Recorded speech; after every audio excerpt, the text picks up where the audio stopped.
মালিককে বাঁচাতে প্রাণ দিল অ্যালসেশিয়ান ভিনি।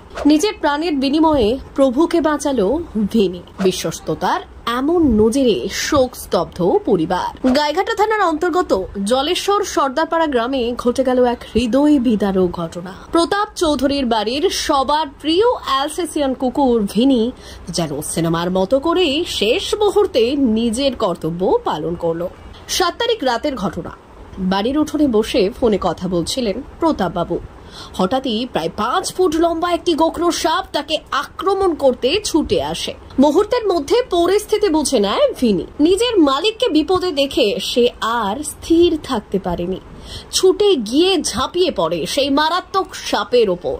প্রবল লড়াই শুরু হয় কুকুর ও সাপের মধ্যে। ব্যাপারটা হচ্ছে, আমি বসেছিলাম এখানে, তখন রাত্রির 8:30 মতো বাজে। তো হঠাৎ করে একটি সাপ আসে। প্রথমে আমরা দারাজ ভাবি, তো মানে আমাকে অ্যাটাক করার জন্য আসে। তো আসার পর বেসিক্যালি আমার বাড়িতে একটা পোষ্য কুকুর আছে, জিএসডি অ্যালসেশিয়ান। তো সে সেটাকে দেখে এবং দেখার পর সে তৎক্ষণাৎ সেটাকে অ্যাটাক করে। অ্যাটাক করার পর প্রায় সাপটা প্রায় মৃতপ্রায় অবস্থায় হয়ে যায়। হওয়ার পর তারপরে আমি সাপটাকে দিয়ে বাইরে রেখে আসি, মানে বাইরে পাশে জমির মধ্যে ছেড়ে দিই। তো কিছুক্ষণ পর দেখি কুকুরটার একটা অদ্ভুত সিমটম শুরু হয়। কুকুরটা হঠাৎ করে বমি করতে থাকে। তো তখন আমাদের ডাউট হয় যে নিশ্চয়ই সাপটা খুব বিষধর ছিল। প্রথমে আমরা সেটাকে দারাজ ভেবে ভুল করেছি। পরে যখন সেটাকে আমরা দেখলাম জমির ওখানে, ততক্ষণ সাপটা মারা যায়। তো সাপটাকে আবার তুলে পরে পর্যবেক্ষণ করে দেখলাম, তো তার মাথায় যেটা ইউ মতো থাকে, মানে একদম জাত গোখরো যেটাকে বলে, স্পেকটিক্যাল কোবরা, তো সেইটা ছিল। এবং কুকুরটা তার 2 ঘন্টার মধ্যে মারা যায়। তো মারা যাওয়ার পর মানে খুবই, মানে বাড়ির যেহেতু পোষ্য, মানসিক দিক থেকে আমরা খুবই ভেঙে পড়েছিলাম।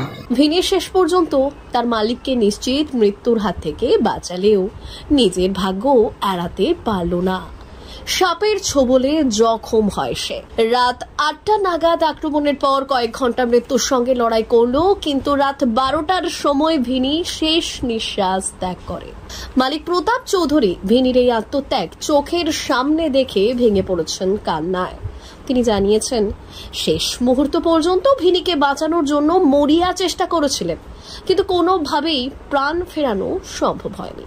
কারণ নিজের বাড়ির ফ্যামিলি মেম্বারের মতো ছিল। আমরা সে রাতে ঘুমোতে পারিনি এবং খুবই, মানে এটা দেখা যাচ্ছে আমাদের উপর দিয়ে ঝড়টা যেতে পারতো বা আমাদের কাউকে কামড়াতে পারতো সাপটা। তো বাড়িতে পোষ্য থাকার এটা একটা লাভ, যে বাড়িতে আপনার যে কোনো ধরনের মানে ক্ষতি বা আঁচ আসার আগে তারা সেটা নিজের উপর দিয়ে নেওয়ার চেষ্টা করে, যাতে আমার মালিক বেঁচে যায়। এবং সে নিজের প্রাণ দিয়ে আমাদের প্রাণ বাঁচিয়ে গেছে, এটাই সবথেকে বড় ব্যাপার। এবং আমরা খুবই তার জন্য, মানে এখন এটা খারাপ লাগা তো থাকবে অবশ্যই। হ্যাঁ, অবশ্যই আতঙ্ক তো অবশ্যই, কারণ এই এখন বর্ষা বৃষ্টির সময় যে পরিমাণ সাপের উৎপাত বেড়েছে চারিদিকে, তো তার কারণে যদি এটা কোনো একটা ব্যবস্থা নেওয়া হয়, হ্যাঁ, তাহলে তো খুব ভালোই হয় আমাদের পঞ্চায়েত বা সরকারের পক্ষ থেকে যেগুলি। তো আমরা তো বাড়িতে অবশ্যই সবসময়ের জন্য প্রোটেকশন নিয়ে রাখছি, মানে সবকিছু দেখে যাতে কোনো সুবিধা অসুবিধা না হয়। ভিনির মৃত্যুর শোক আজও ভুলতে পারেননি প্রতাপ বাবু।